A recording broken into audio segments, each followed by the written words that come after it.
The scene early this evening in what is normally one of Manchester's busiest shopping streets. Retail and commercial premises stood idle, just a few managed business as usual. The city's economy has been paralysed for much of the day, and the cost to industry could run into millions. I think it's almost impossible for all sorts of reasons, but certainly you would be talking about millions of pounds. It's very, very difficult to say in a day of total disruption how many business orders would have been achieved had we been operating as normal.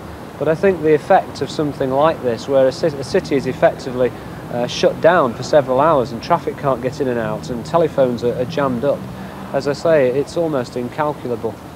Shops and stores are a known target for terrorists. During the summer, an IRA campaign hit the south of England, and Belfast city centre has witnessed similar scenes. The objective of terrorist organisations like the IRA is to cause maximum disruption to the local economy. This is the last thing Manchester needs. The city is gearing itself up for what should be one of the busiest times of the year. The vulnerability of shop workers is of increasing concern to the union Asda. A conference in Manchester recently called for a review of procedures. Some employers have actually worked out procedures which are quite reasonable, which work on the basis of once they receive a threat, trying to decide whether or not it is genuine in consultation with the police, and then working out as quickly as possible how they can evacuate people safely. But there are other employers who don't seem to have any procedures at all for the situation, and in those circumstances panic can very quickly set in. Loss of business is likely to make up most of the cost of today's damage. But as ailing insurance companies face increasing claims, from next year it'll be more difficult for businesses to insure against terrorism. Where will that leave a lot of companies in the new year? Well, for this sort of damage, without any insurance cover. It's going to bring it into line with what happens in Northern Ireland. But in Northern Ireland, the government pays for the damage over there. And at present, there's been no arrangement made by or any statement from the government concerning this. Any adverse repercussions for Manchester's Olympic hopes were played down by the bid committee. They don't expect any lasting implications for security, nor do they envisage the city's image will have been tarnished. I don't think it will affect Manchester's image at all.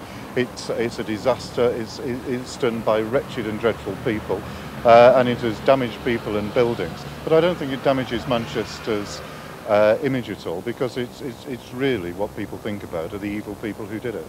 Manchester should have been alive with late-night shoppers. Retailers will be counting the cost of today's disruption, but they'll have to wait to assess any long-term damage. Janet Heaney with that report. Well, joining me now is the acting Bishop of Manchester, Colin Scott, to talk about that and many other issues. Colin, let's just pick up on that last report. What is the impact going to be on the centre of Manchester? Well, it's devastating on the traders and shopkeepers here. They've had a bad year because of the recession, and this is the last thing they needed in the run-up to Christmas.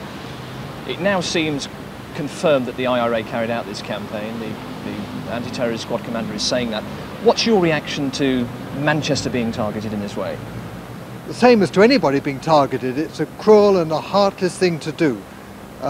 This targeting of uninvolved civilians is a cynical thing to do, that no cause, no solution to Ireland is advanced by this. Because you saw for yourself this morning just what happened. Tell us what you saw. I didn't actually see it at close quarters because it was roped off by the time that I was around. But I helped to ferry some of the people who'd been sheltering in Manchester Cathedral to a safer distance when the second bomb went off. And they were very shaken by what they'd seen and heard. People were obviously suffering from cuts as well as shock. What was their reaction as you spoke to them when they came and gathered in the cathedral? The people I saw were not suffering from cuts, but they had seen other people who were bleeding.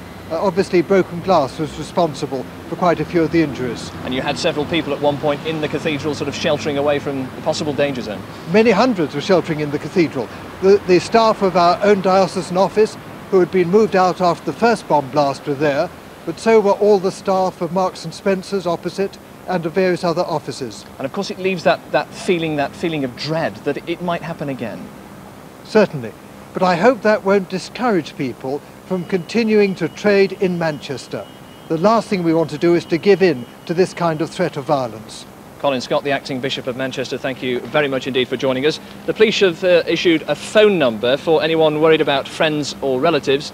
It's a Manchester number, 061 817 8178. That's 061 817 8178. For now, though, from central Manchester, let's go back to John Mundy in the studio for a brief look at the rest of the day's news. Derby present the latest news from ITA.